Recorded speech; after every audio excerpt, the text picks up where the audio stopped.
Welcome back. I'm Kim Bailey. She's Fulyana Osborne, and this is Inside Exec.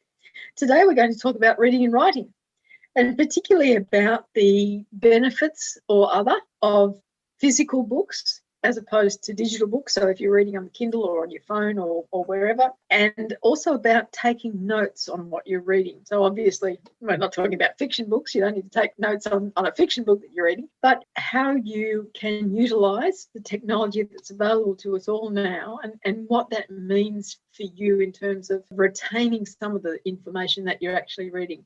Topic came to me because at the moment I'm doing a challenge that is called 75 Hard. Some of you may well have heard of it.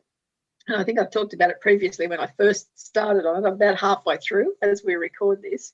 And one of the things that you have to do every day is you have to read 10 pages of a book, a non-fiction book. I'm a good reader. I love reading. It's my happy place for many years. But probably a non-fiction book wouldn't be my first choice because I use reading as an escape, as relaxation time. And so choosing a topic to read about in non-fiction terms was a challenge for me when I first started this activity. But once I started it, then the other proviso in this program is that he recommends that you read a physical book. And the reason behind it is that when you've got a physical book that you're holding and you read 10 pages and put a bookmark in, you can see your progress. So it's about measuring progress, and it's about the discipline of reading something every day that you wouldn't normally read, but immediately being able to see the progress that you've made. And I thought, well, the way I read and the time of day that I read, it's not going to work, but it's not a reason to not do the program. I thought, well, I'll read digitally. I'll read on the phone via Kindle, but I'll do a percentage of the book each day. So again, I'm still measuring how much I've read. It mightn't be 10 pages, it might be more. But if I do 10% each day, then I'm still measuring how much I'm reading. So I will say that in the time since I started the challenge, which is about 30 days or so now, I've read 5 books. And that to me is quite astounding. It is. They're non-fiction. It's a topic that I understood but was not conversant with, so I can't skip through the pages. I have been taking notes as I read. So in terms of that, because I'm reading on the phone, I have a Google Doc open separately, and Kindle allows you to highlight and copy and paste. So I just do the finger copy and paste it into the Google Docs, so that at the end of when I've read every book, I've got this summary of what I got out of it. But what it also does is makes me remember what I've read. So I'll go back to the notes when I'm using them to write something, and I will see that I've highlighted these things, and so I can use it almost as a summary of what I need to do next in the activity that I'm doing. It's been really useful in that sense. What I've also been able to do with that document, that summary, is share it with others. So other people who are working on this same sort of activity as me have been able to see what I got from the book. Kindle allows you to lend the book, so if needs be, I can lend the book to them. But for an exercise in terms of quick learning and taking on new ideas, this reading and then writing the notes is really working for me. There is a very strong school of thought that says that when you're reading a book, you should take notes and you should write them down physically with a pen and paper, because that helps you retain it better. Much the same way as they suggest that you write a physical diary if you're into diary or journal writing, because that gets the expression that you want to impart comes out and is released from you in that way. It's just not physically viable for me to do that at 5 or 6 in the morning when I'm still in bed reading my books. So I'm not going to take that on as an idea, but I am summarising what I'm reading, and I am keeping it, and I am referring back to it. So that's the benefit in that sense.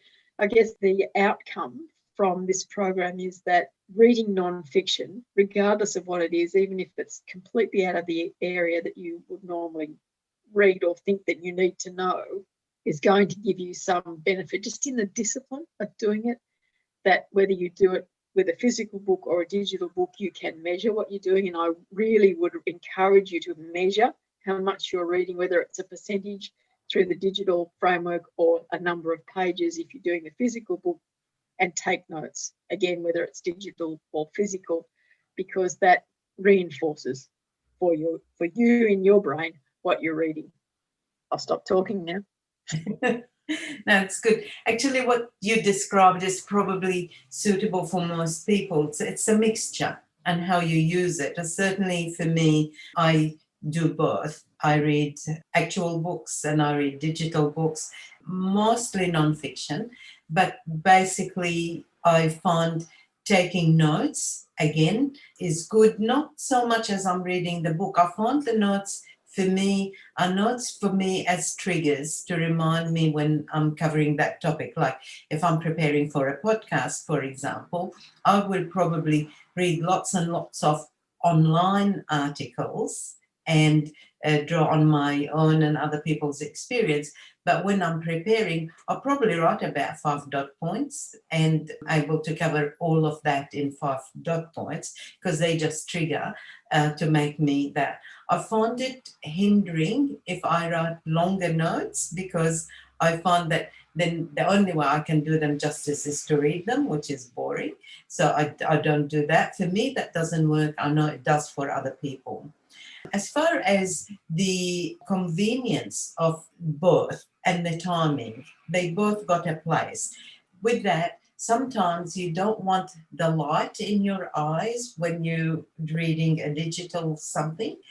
However, at other times, that light is a blessing because it makes it easier for some people from an eyesight point of view. So again, it's horses for courses. I like the book because I know that you can sit with your feet up in the sun or on the beach with either a tablet or that. I find the glare at the beach. I like to sit out there, so I might find a shady spot and do some of that. But I like the idea of having the book because it's less reflective. It depends what I'm reading. In that sense, it honestly doesn't matter. You just got to find the way that works for you. The other thing is, and I have this discussion with other people, for people who do their journals, they prefer that it's handwritten, and I could see why that's important. But again, the disadvantage is that when you want to go search through experiences or topics, however, the good news is apparently you can convert handwritten into digital. Don't ask me to explain technically or where to go for that, but somebody said yes, you can. So go find out because I'll be misleading you if I try to help you. So, so I really think whichever will work for you and the mix and for what occasion is good. The most important things, the more you read, the better you are. The other things this program has instilled is that you choose a time that you can commit to every day. Right. If you're doing intermittent reading of a particular book, you're not going to get the same continuity. And part of that continuity for me is that I don't write down my interpretation of what's been written. I just copy what's in the book and put that down because I'll think about that later. What's telling me is, yes, this is important. I need to record that somewhere where I can think about it later, but I want to go back to this section that I'm reading about. The next thing, which was my dilemma right at the beginning, was how do I choose what to read? If you're not a reader of nonfiction particularly, and you don't know where to start, all these topics, where will I start? What will I read? And so that becomes oh no, I can't do it because I can't decide what to read. I would suggest that you start with autobiographies because you're reading about people in their own words. If you don't want to buy them because you don't know these people, you don't want to have, bookshelves full of books that you've read once, go to a library. Everywhere still has libraries.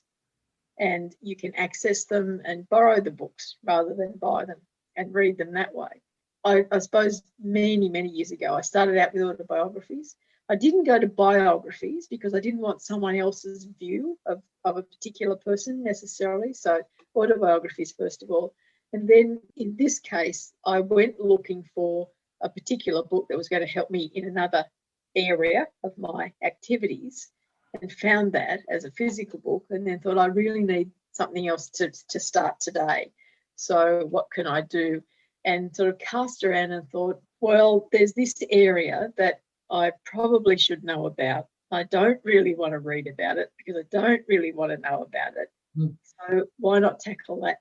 Because if I do read about it, and if I only read one book about this topic, I will feel so much better that I've done it about this topic that I didn't want to do than one that was going to be a safe place for me, one that I might know a little bit about already, so it's going to be theoretically an easier read. That was my thought process. I then looked at, in choosing particular titles, I looked at the reviews on Amazon, because that gave me the best indication that what people were getting out of the book were things that I would be interested in getting out of the book.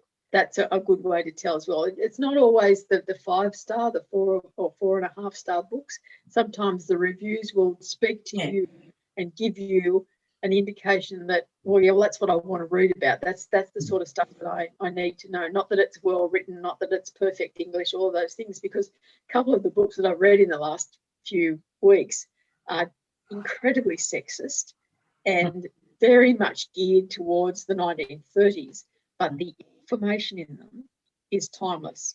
So why wouldn't I read them? I can discount the poor grammar, the punctuation, whatever else, because a lot of them have been digitized, so they've been put into a digital format from the physical book. And I know how that's done because 15, 20 years ago, I was a proofreader for that actual process. It was a voluntary project around the world called Project Gutenberg, and we were provided on our computer screens with books that had been scanned, and you had to read through and change the punctuation or change the spelling or do those sorts of things, and went through 5 stages of proofreading at that stage. I don't think it's quite as intense as these days, but none of that's important in terms of the information that's coming out of the book. So remember to focus on the information, not on the distractions, basically. I think we've probably covered reading and writing to a certain extent today. We would be interested to hear what sort of books you're reading and what you're getting out of those books and how you maintain the information that you get out of the books that you're reading. So drop us a line when you get a chance. But for now, I'm Kim Bailey. She's Fulyana Osborne, and this is Inside Exec.